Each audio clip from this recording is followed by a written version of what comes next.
Почитувани гледачи, во информативната емисија Интервју на телевизија Мега ќе имате можност да слушнете повеќе различни разговори, секако за оние најактуелните теми или за изборите кои ни предстојат на 11 декември. Мој денешен гостин во студиото е господинот Живко Јанкуловски, председател на Подем. Добре дојдовте. Добре ве најдов и посакувам убави моменти на гледачите на телевизија Мега, бидејќи прв пат сум во оваа телевизија. Ви благодарам. Ке преминеме директно на главното. Граѓаните на Република Македонија на 11 декември излегуваат на предвремените парламентарни избори. Подем е дел од коалицијата за подобра Македонија. Кажете ми, односно еве да им пренесеме на гледачите што се содржи во програмата на оваа коалиција. Да, веќе ни се случуваат овие избори, припремите се во тек, веќе почнаа оние 20 завршни дена, каде што партиите ги представуваат своите програми и на митинзите секако си ги представуваат програмите пред своите симпатизери и пред своите најверни, што се вика, што сакаат да ги слушнат убавите работи кои партијата ги нуди. За разлика од претходните досегашни избори, каде што коалицијата предводена од ВМРО ДПМН и тоа е коалиција за подобра Македонија, значи каде што имаше навистина што да покаже и голем број на проекти кои значеа многу за Република Македонија, ние сме сведоци на она што се случуваше во Република Македонија. Тоа беше навистина донесување на еден голем број на фабрики во државата. Тоа беше програма со проекти каде што невработеноста, знаеме на почетокот беше 30, изнесуваше 38,4%, за да сега во моментов е околу 24,5%. Тоа значи една голема бројка на намалување на невработеност, исклучиво по заслуга на тие проекти кои коалицијата за подобра Македонија, предводена од ВМРО ДПМН, ги реализираше во изминатиот период. Едноставно сакам да ги навратам малку и гледачите на тоа што беше ветувано и што беше исполнувано, можам да кажам, скоро во целост. Нормално дека доколку мандатот траеше целосно, 4 години, ќе беа реализирани и сите проекти. Но може слободно да се каже дека и покрај тоа што беше скратен мандатот, и тоа по вина на опозицијата, знаеме што се случуваше во минатиот период, во овие минати 2 години, па и повеќе, значи сепак успеавме како коалиција да го постигнеме она најважното, да ја намалиме невработеноста за повеќе од колку и 14%. Тоа е навистина голема цифра.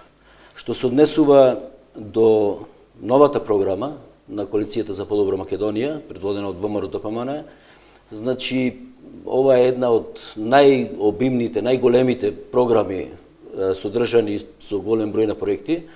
Тоа е програма од некаде 500 страници и тоа не само напишани страници, колку да се каже дека се напишани, меѓутоа внатре целата е исполната со проекти. Нема населено место, значи и малите населени места, каде што не е предвидено да се направи нешто за граѓаните од тоа место. Нема општина, нема град, каде што не се предвидува да се постигнат некои завидливи резултати во наредниот период од 4 години. Значи, можам да се пофалам, и јас како коалиционен партнер сум задоволен и затоа сум се определил да бидам, искрено да кажам, и коалиционен партнер. Она што е кажано и секоја што било кажано и сега што е кажано, сигурен сум дека се реализира. За разлика од опозиционата партија, каде што многу пати се кажуваше, меѓутоа ништо не се исполнуваше. Ние сме сведоци дека и во досегашниот период немаја никаква програма, за да сега направат некоја програма, како што гледаме, од околу 25 страници или 25 листа, каде што се набројани работи, а не се предвидени во кој временски период ќе се реализираат и како ќе се реализираат. За разлика, значи, тука треба граѓаните да прават голема разлика. Во програмата на коалицијата за подобра Македонија, Значи, покрај тоа што се предвидува што да се направи, значи се кажува во кој временски период и од кој финансии ќе се финансира. Значи, како ќе се овозможат тие проекти за да се реализираат. Јас можам да се пофалам дека во наредниот период, во наредните 4 години, од 24,5% невработеноста се планира, прво го кажам затоа што е најважно, сметам, за граѓаните да се намали и да слези на некаде 17 до 18%. Значи, веќе се наближуваме со бројката до една цифра каде што можеме да се пофалиме дека тоа се случува само во добро развиените европски земји. Ние можеме да погледнеме дека дури и членките на Европска унија имаат многу поголема невработеност. Ако земите сега соседната земја Грција, например, е некаде на 25-6% невработеност, значи повеќе од кај нас. Или пак да земите во други земји од Европската унија, да не ги набројувам, ќе видите дека секаде во тие земји невработеноста многу повисока отколку во Република Македонија. И кога ќе слеземе на 17% и тоа со тенденција на намалување, веќе со една цифра од 10%, например, станува збор за една развиена европска држава. Ние во програмата планираме, значи, покрај невработеноста, да се прво одиме со, треба да бидат среќни градежниците, што во овој период од 4 години се планира да се доизградат веќе започнатите градби на автопатови, значи тоа се патот што сега моментално се гради автопатот за коридор број 10, тоа е кон Република Грција, значи преку Гевгелија, тој автопат, потоа автопатот од Штип до Скопје. Ние можеме да се пофалиме со во оваа изборна единица со автопатот од Кичево до Охрид. Потоа имаме веќе понадолго, можеби наше барање како коалициони партнери од овој регион, да се предвиди во овој временски период од 4 години, односно во првите години од мандатот, да се направи автопатско решение до граничниот премин на Република Грција. Значи, од Битола до Грција ќе биде пат со 4 ленти. Потоа ќе се обнови патот, ќе се тури, значи, нов асфалт од Битола до Прилеп. Потоа треба да се заврши веќе во првата година од мандатот започнатиот пат од Битола до Охрид, значи преку Буково. Во Битола исто така се планира да се направат влезовите од двете страни, и тоа од влезот од Прилеп и од влезот од Охрид, со осветление и со 4 ленти, значи од едната и од другата страна. За Битола конкретно имаме проекти каде што се предвидува еден голем спортски центар, во кој спортски центар треба да се изгради нова спортска сала, потоа затворен базен, и тоа со димензии за да може да се овозможат и ватерполо надпревари. Потоа ќе се изгради во склоп на големата сала една помала сала, гимнастичарска сала, исто така. Во Битола се планира да се изгради стадионот на фудбалски клуб Пелистер. Конечно, значи, тоа ќе се реши во Битола, каде што навистина се предвидува да имаме еден добар стадион и каде што ќе се надевам дека во наредниот период со еден јак клуб ќе гледаме и надпревари во повисоките европски купови. Кога зборуваме за следниот мандат, кажете ми кои резултати конкретно ги очекувате од изборите? Искрено очекувам дека, јас уште нешто сакав да додадам, дека покрај во Битола, бидејќи сепак телевизијата е со седиште регионална, меѓутоа седиште во Битола се предвидува да доаѓаат уште нови фабрики и да има нови вработувања. Меѓутоа, тоа ќе се случува и во целата држава и уште поволно ќе биде тоа што ќе се посвети посебно внимание на домашните инвеститори и забележливо е тоа што во програмата се предвидува да се сите оние стечајни постапки кои се случиле за време на транзицијата, значи доколку се јават инвеститори, државата ќе биде спремна и со таков проект, значи е застапен во програмата на Коалиција за подобра Македонија, е спремна државата да помогне и финансиски за да тие објекти се обноват. Пример тука како што е на пример Фринко или некои други такви фабрики кои се случи во време на транзицијата. Да се вратат, значи да се помогне и на стечајците да се вратат на работа и исто така ќе бидат финансирани, подпомогнати со по 2000 евра за оние што ќе бидат вратени како стечајци во старите фабрики, односно обновени веќе фабрики. Во Република Македонија во наредните 4 години преку тие домашни инвеститори и преку странски инвестиции се планира да се вработат околу 70.000 нови вработувања, да се случат значи нови 70.000 вработувања. Има многу да се зборува, верувајте дека до утре се вали да зборуваме, има што да се зборува затоа што програмата ја викаме со многу проекти, многу е обемна, меѓутоа е реална и затоа се вика реално. Програмата на оваа коалиција е една од најдобрите програми што досега биле изработени во Република Македонија. Дали од оваа обемна програма, баш ова што досега разговаравме, се можеби да речиме најголемите области каде ќе се стави најповеќе акцент на реализација? Па да, тука посебно внимание ќе се посветува веќе на земјоделието. Се планира да се изградат откупни центри, да се направи голема агроберза која ќе биде поврзана и со европските земји или со европските агроберзи. Еднаш за секогаш ќе му се реши прашањето и на производителите, затоа што денес сме сведоци на доста прекупци и јас би рекол и манипулатори, каде што му го земаат и откупуваат земјоделското производство за многу мали ниски цени. Со тоа значи ќе се случи да земјоделецот си гледа само својата работа, земјоделска работа, а не да мисли како ќе се продаде производот. Меѓутоа, покрај областа на земјоделие, во областа на земјоделие кога сме, значи во Битолскиот регион исто така се планира да се прошири хидрометеоријниот систем Стрежево и во Могилскиот и Новачкиот дел, каде што имаме едно најплодно земјиште. Во Република Македонија покрај тоа се планира да се отворат многу рудници.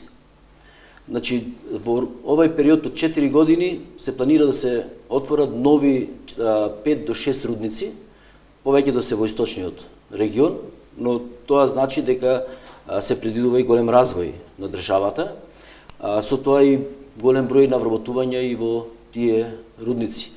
Исто така се планира, се дава посебен акцент на донесувањето на цевковод со газ, значи низ целата држава во тие 4 години. Битола мислам дека беше планирана 2018 година да биде гасифицирана, значи да се донесе до Битола цевковод со газ и тоа од Неготино, сега нели е до Штип, од Штип се работи кон Неготино, а од Неготино, значи преку Прилеп ќе го имаме 2018 до крајот најверојатно до 2018 и поврзувањето до Битола, потоа продолжува кон Охрид, Кичево, Охрид, Струга, Кичево, па Гостивар. Во енергетиката се посветува посебно внимание со тоа што се планира да се отвори и нов рудник во Суводол. Со тоа му се продолжува рокот на рек Битола уште за нови 17 години. Се планира да се финансираат, да се обезбедат финансиски средства, значи се обезбедени преку тие проекти во рек Битола за обезбедување на нови машини потребни за функционирање на рек Битола онака како што треба, меѓутоа исто така и веќе дефинитивно е предвиден и проект за да се направи и прочистување на воздухот кој произлегува од рек Битола, значи околу загадувањето да се реши тој проблем во наредниве години, односно ние инсистираме колку е тоа возможно побрзо и најверојатно тоа ќе се случи уште во првата или втората година.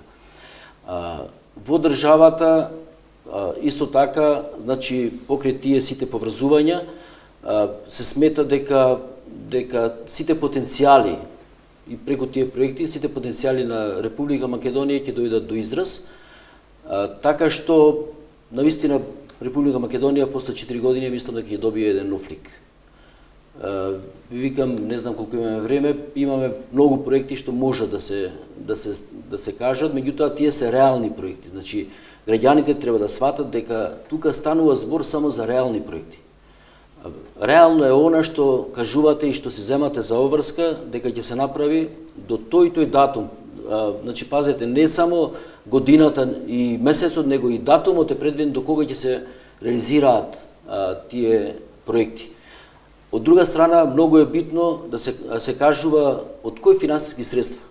За разлика, викам, како што кажав и на почетокот, за разлика од нашава коалиција, од нашите проекти, од нашата програма, значи опозицијата, погледнете ја програмата, ќе видите дека освен набројувањата во самата програма, друго нема ништо.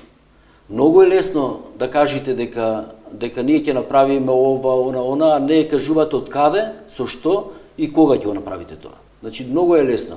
И сега граѓаните се толку паметни што мислам дека ќе знаат тоа да го разликуваат. Јас ги упатувам да ја прочитаат програмата и едната и другата и врз основа на тоа да си донесат свој заклучок. И покрај тоа што ние го кажуваме, значи нека си донесат свој заклучок и сметам дека заклучокот ќе биде дека реално е она што ние го предвидуваме и го нудиме. Какви резултати очекувате од изборите? Значи ме прашавте за резултатите, јас искрен да бидам дека очекувам позитивни резултати, тоа значи дека граѓаните ќе се определат за оваа опција, затоа што сепак оваа опција е проверена во Република Македонија. Овие 10 години се работеше, се реализираа, како што кажав, многу проекти и на крај крајви се знаат кои се водачите на оваа опција за разлика од неизвестноста што му предстои доколку се одлучат да се определат за опозицијата. Значи, добро е да се даде шанса да се проложи Република Македонија да оди напред.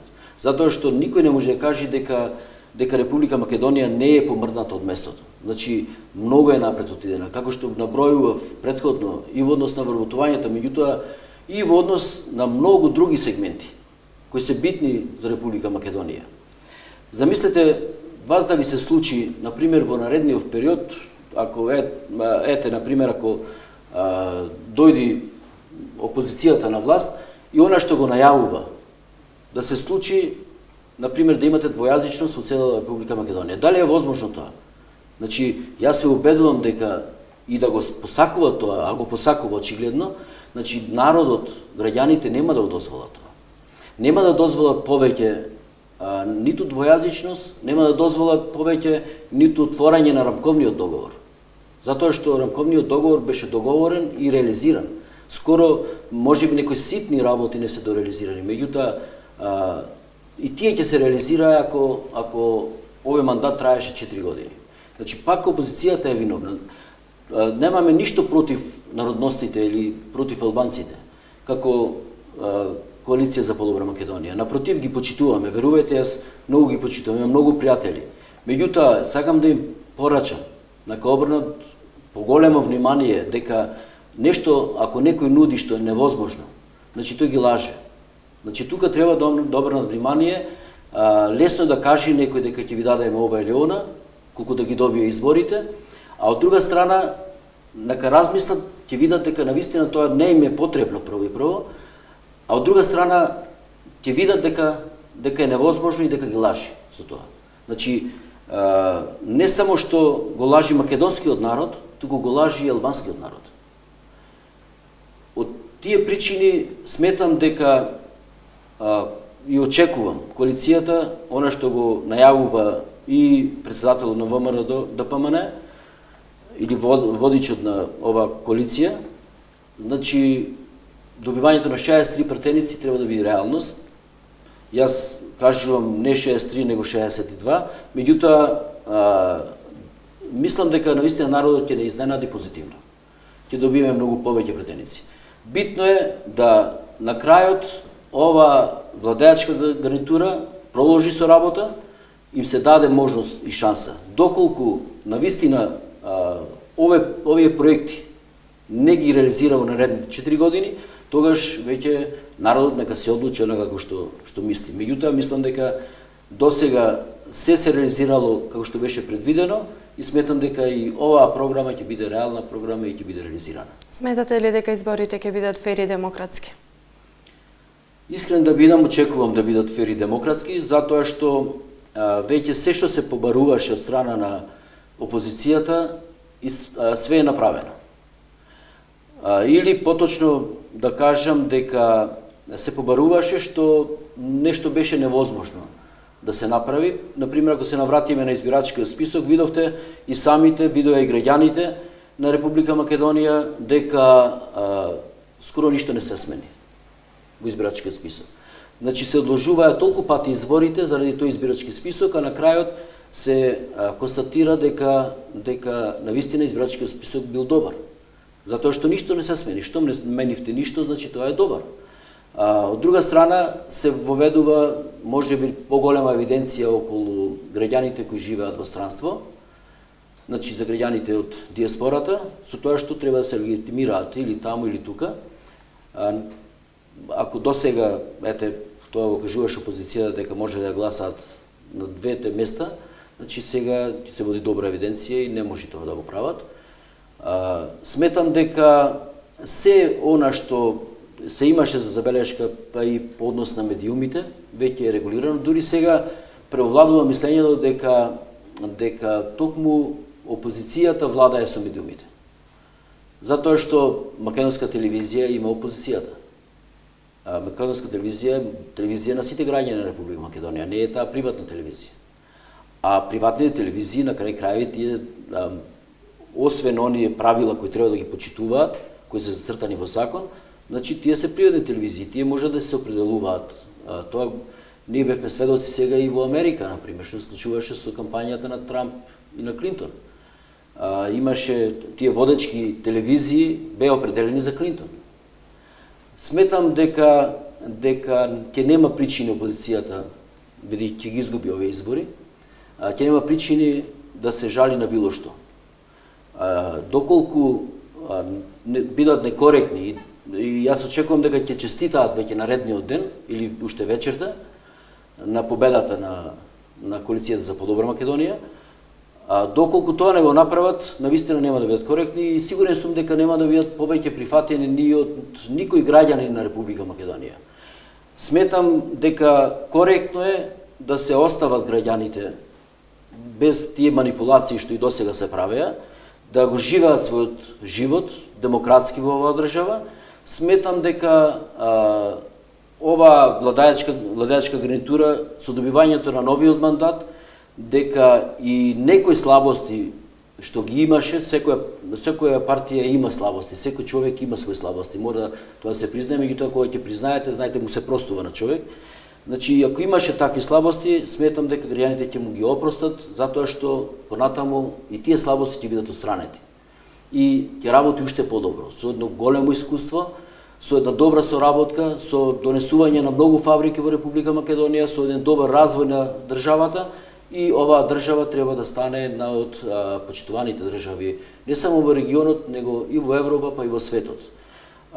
Тука исто така битно е дека сепак се разликуваме и во однос на ставот за името, што е многу битно.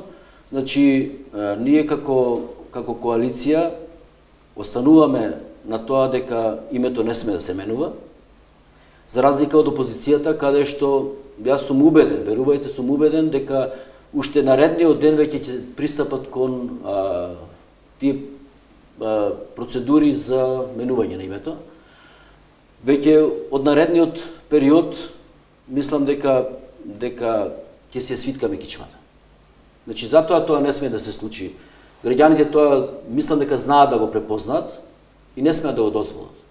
Многу е рано да дојде на власт опозицијата.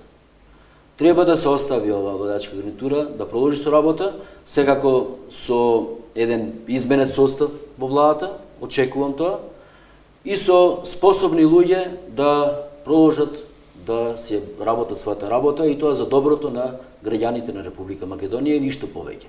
Секој, ако има нешто направено, бидејќи опозицијата тоа го потенцира, нека си одговара пред надлежните судови, пред надлежните и пред законите на Република Македонија, значи тоа никој не го попречува.